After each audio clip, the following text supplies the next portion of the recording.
Welcome back to the Shipyard. Today we are going to be talking about the USS Pegasus. This is a ship that on the surface seems very unremarkable, but when you dive into it, there's a lot here, and there's a few neat tricks, so let's take a look and see what we can come up with. The base stats are 2 attack, 3 agility, 3 hull, 2 shields, means that it comes in at 20 points.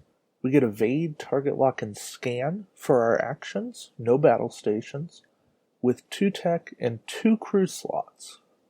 The named ability is that all of your tech upgrades cost 1 less point. So something fun you can do with this ship is to throw Captain Styles from Excelsior or Jean-Luc Picard 8 from Enterprise E. Either one of those can give you a tech slot. Then put the Independent Dominion Fleet Captain. That gives you 2 more tech slots and makes all of your tech cost 1 less point. We then take Eric Montz. He's a crew in this pack. He gives you a tech slot. B'Elanna Torres. She's a crew from Voyager. She gives you a weapon and a tech slot. And that gives us a grand total of 7 tech slots. If you have the USS Hood, then you can use Systems Upgrade, and you could put it as a weapon to give you an 8th tech slot if you want. Now that's overkill, but it's something cool you can do, and have a ship with 8 tech slots. Yes, that's cloak mine spam, but it's also cool because you can run positron beams, you can run systems upgrades as tech, you can run improved deflector screens, and all the other cheap fed tech for really cheap points, if not free, and that can be a useful thing. The Generico Birth class loses a shield, loses a crew slot, so you still have 2 tech. 18 points for a 2-3 with 4 durability. As a double tech carrier, it could work. I don't love it in that capacity, but I don't hate it either. We get an Admiral in this pack, and that is Eric Pressman.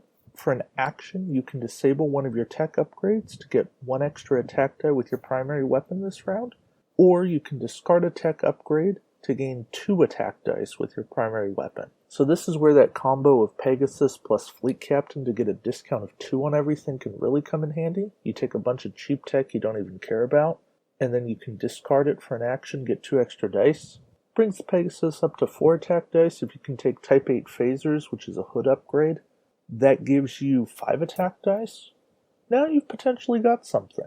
He's still not amazing, but for a 2-point Admiral, maybe he's worth a look. If nothing else, that's at least a place to start to find a use for him. The captain in this pack is Ronald Moore. He's skill 2, costs 1 point. If your ship has a hull value of 3 or less during the activation phase, you may disable this card to place a battle station token beside your ship. So he's really good in Officer Exchange Program. Bring him over for a Klingon Burrell. In Federation, he's useful for Reliant torpedo boats. Also good on the Pegasus, but since the Pegasus doesn't natively have a weapon slot, my first thought is Reliant to get some dice quality. Plus he frees up an action. For upgrades, we only have crew and tech, so we'll start with crew. First up, we have Andy Simonson. He's 2 points after completing your ship's move, but before you declare your action, you can discard this card to target a ship within range 1 to 3, and look at that ship's maneuver. For a 1-use card and 2 points, I'm not a huge fan, but what you can do with this is know if somebody's going to be in a position to shoot at you, and if you're good at gauging distances, you'll have an idea if you're going to be in range to shoot at them. So this might make a difference if you want to evade or do battle stations or target lock. So he could be useful, but most of the time you're probably going to know what action you want to do anyways, and I don't see him really justifying the points. Next up we have Eric Montz. He's a 2-point crew, and he just adds 1 tech upgrade slot to your bar. I'd probably prefer him at 1 point, but for 2 points, he's okay. There's a lot of times you want an extra tech slot, and trading a crew slot for a tech slot isn't terrible. All depends on the build that you're going for, so this is something to look at. Romulans love him. Feds kind of like him, kind of don't like him. Probably most useful on Enterprise D, but there's times maybe Excelsior wants him, Hood wants him, Constitution class wants him. So look out for some options with that. Next up we have Phil Wallace. He's also 2 points. Before you move, after revealing your maneuver dial, you may disable this card to reduce your speed by 1, down to a minimum of 1. Very useful card. Love that he's a disable. Love that you can react to the board state before you move. So if you put this on a high skill captain, you can see how the battlefield's playing out and decide if you're going to make that 2 hard turn or if you want to knock it down to a 1 hard turn, or maybe a 3 bank versus a 2 bank. There's a lot of play here, and he gives you maneuver options, which are always a great thing. Next up we have Dawn Velasquez. She's a 4-point crew. Action: discard your captain to immediately perform an additional maneuver from your maneuver dial with a speed of 3 or less. You cannot attack this round. This card then becomes your captain with a skill of 3, and you cannot perform the action if Dawn is your captain. This card may only be purchased for a Federation ship with a hull value of 3 or less. Realistically, the only way you want to actually do this action is if you have a high skill captain, because you only want to do this action if you can guarantee that your maneuver is going to take you out of the firing arc of everyone. Now there are some exceptions, but most of the time giving up your attack to do an extra maneuver is a bad trade. And for me, I would rather be aggressive and go in there firing and die anyways, rather than take an extra maneuver that may or may not help me, but is going to cost me my attack. So it's something to consider. If you're desperate to get an extra maneuver, take Dawn, but more often than not, I'd say leave her alone and try to find your maneuver options elsewhere. Our last crew is William T. Riker. He's 4 points. Your captain skill is +3. If your captain is disabled or if you have no captain on your ship, the skill number is 5. If you receive a communications failure or injured captain crit, immediately flip it face down. So Riker is the captain protection that we've wanted for a long time. The skill boost is amazing. The ability to have 5 while a captain is disabled is very nice. And the protection from 2 messy crits is also a great thing. I would love this card if it wasn't named William T. Riker, because in my book, there are 2 Rikers that are almost always better than this, and that is the version that comes on the USS Hood and the version that comes on the Enterprise E. So if you end up taking this version of Riker, know that you're giving up the opportunity to take potentially a better Riker. Now, the 3 of these are all cards that do something different, so they build to different situations. Still, for my money, as far as the crew Rikers go, this is probably the least versatile, though the one that on the paw is also messy, but at least that gives you an elite talent slot. Anyways, this one is good if you want to boost captain skill, and that is certainly a thing. So when you want to do that, he's your guy. Now we move into tech, and the first one is Escape Pod. It's a 1-point card. When your ship is destroyed, before removing it from the play area, place 1 Escape Pod token in the play area within range 1 of your ship, and then choose your captain and or up to 2 of your crew upgrades and place them under this card. Do not discard these cards with the ship.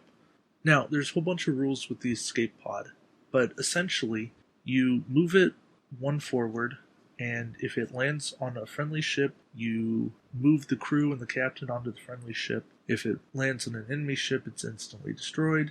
An enemy ship can attack it. It has 1 hull, no defense other than that, and that's pretty much it.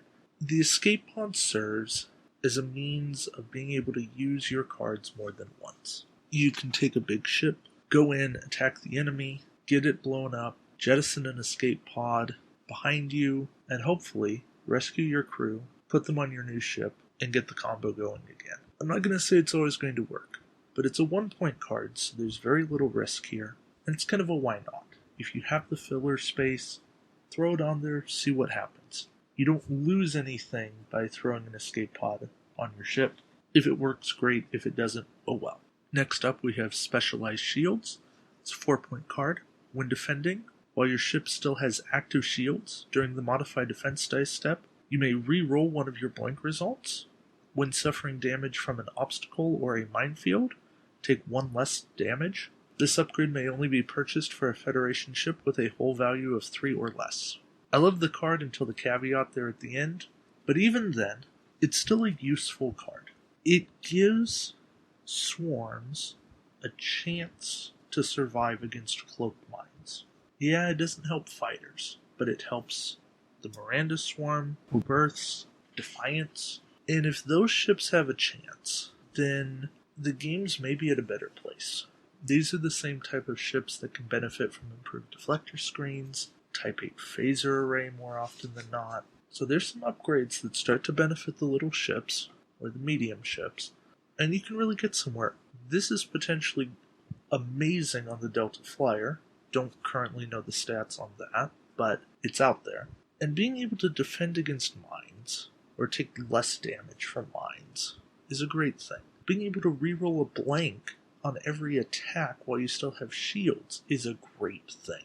So I'm all for this card. Yeah, maybe it's a little pricey at 4 points, but it does a bunch of cool stuff, and I think that it's justified. So I'm all for it. The last card in this pack is Phase and Cloaking Device. You add the cloak and sensor echo icons to your action bar, then each time your ship performs the cloak action, roll 1 attack die. If you roll a hit, suffer a damage to your hull. While cloaked, your ship may only perform green maneuvers. It does not lose its actions when overlapping another ship or an obstacle, and it suffers no damage when overlapping obstacles. Pretty cool card. It's important to note that you add the cloak and sensor echo icons to your action bar. And that is because there's a lot of cards that say do an action on your action bar. Damage sensor array crit says you cannot perform actions on your action bar. So this is different than the cloaking device tech. This actually integrates the cloak to your ship. It's pretty good on the Pegasus because you get 6 green maneuvers, the 1 and 2 straight and bank. So there's some potential here. You'll want to combine it with somebody that gives you battle stations. I personally like Ronald more.